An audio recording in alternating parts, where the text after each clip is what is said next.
everybody, Martyn at Flicking Feathers again today. I'm back with another wet fly. This is the Wet Daddy. I believe it's one of Stanley's least patterns.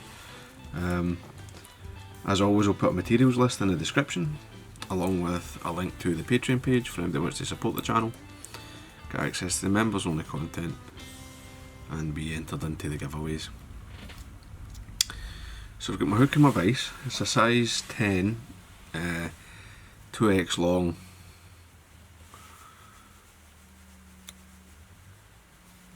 Right, it's a TMCO 5262. I believe the original was a Kamasan B800 or a B830, but this is the hook I've got here. It's just a bit heavier. So this is quite a good fly, but I feel it's sort of, I don't know, maybe wasn't as popular as it should have been.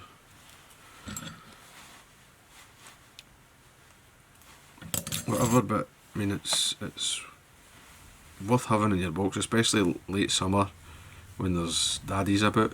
And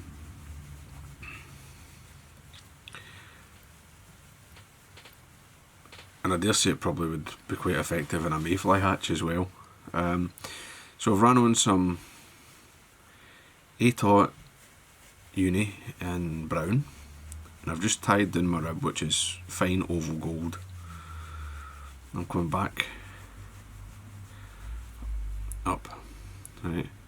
I'm going to tie in my body material, which is natural raffia. Now you'll need to wet it to make it pliable. I'll just catch it in.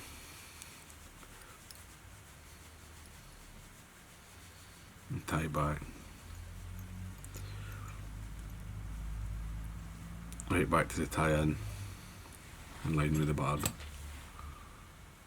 Just trim this wee bit excess away.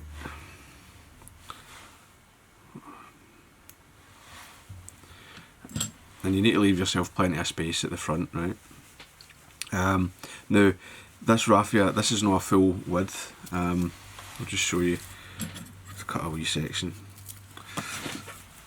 So obviously you're using a longer section for the fly, but basically I like to unroll it and then I'll just split it in the middle or thereabouts and just follow the split along.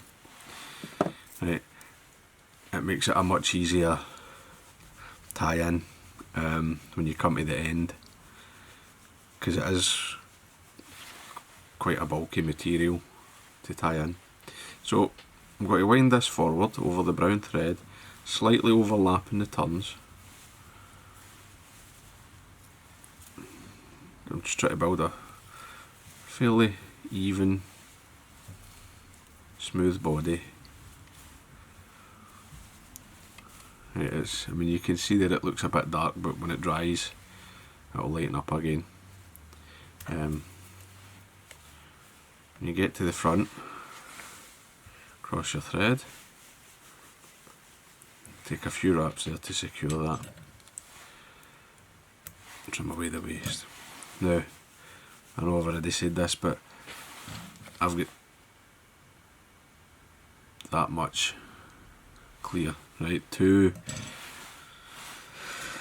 eye lengths at least. Right. Now the body hackle is a sort of ginger cock. I'm using, this is a sort of barred variant, it's a nice saddle hackle. It's from Sidling Hill. So I'm going to take a full turn at the front and then I'll come back to about halfway.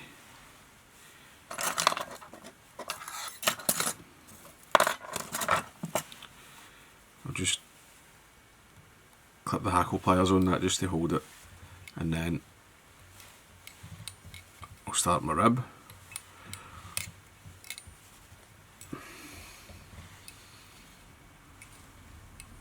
When I get to where it's got to cross the hackle, I'll just adjust the, I'll bring that put tight and then just come up through.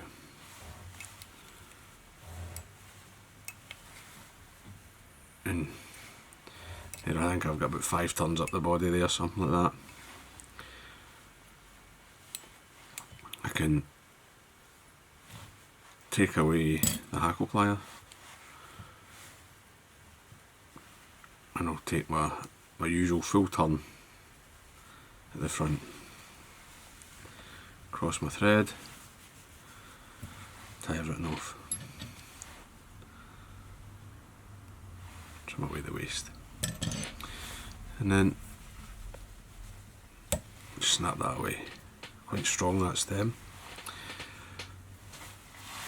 Next, I want a brown partridge hackle, and this is a good opportunity for you to use some of the longer feathers. You know, quite often there's a lot of, if you've got a packet, there'll often be a lot of feathers that are just too big for most of your usage. And well, if you've got a skin, it's the same, and it further down the back. So taking quite a long fibred hackle here,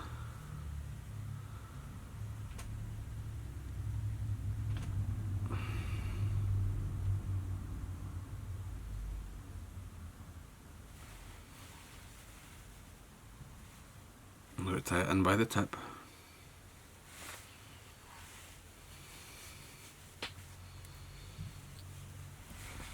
I'm just going to trim away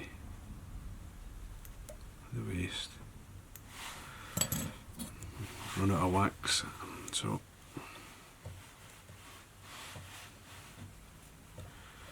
got to wax a good few inches to get me probably to the end of the fly, and then I'll just wind this hackle, just stroke the fibres back as you go, and I'm going to come right in and get some of these long fibres.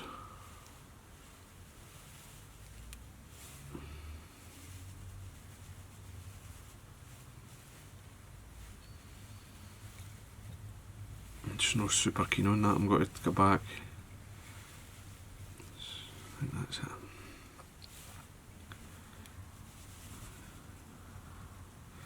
That's sitting much better. Come across,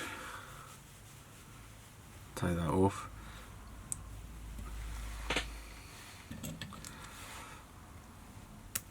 Just trim that away.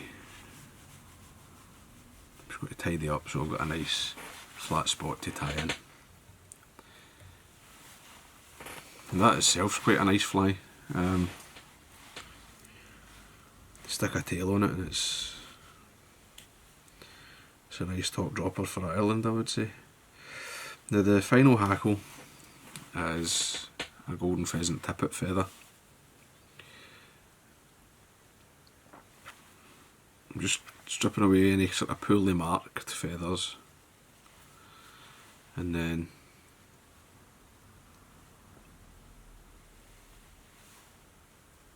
I'll expose the tip, catch that in.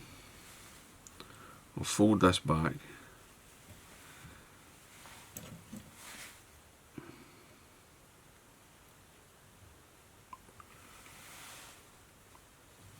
and trim away the tip. It will no break probably, it's if you tie it too close to the tip like that. And I'm just, same again, I'm just going to fold this as I go.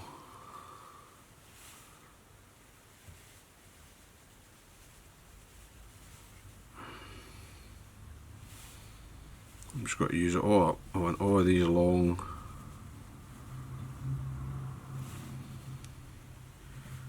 fibres. When you reach the end, you can come across,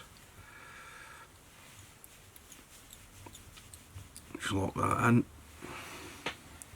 and at this stage I'm just going to sort of knock the twists out of it, and then although this stem's quite thick, I'm going to fold it back, but what I'm going to do, I'm going to take my thumbnail and crush it flat so that I can tie over it without the bulk, but it's also impossible for it to slip. Now I'm going to come in with the scissors, trim that away, finish off my head, come to the front, come back, wind back up, that's nice, and then a whip finish.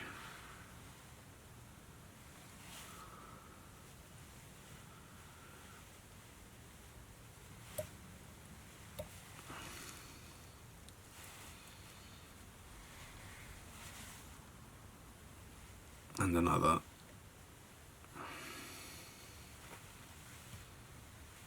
And there you go.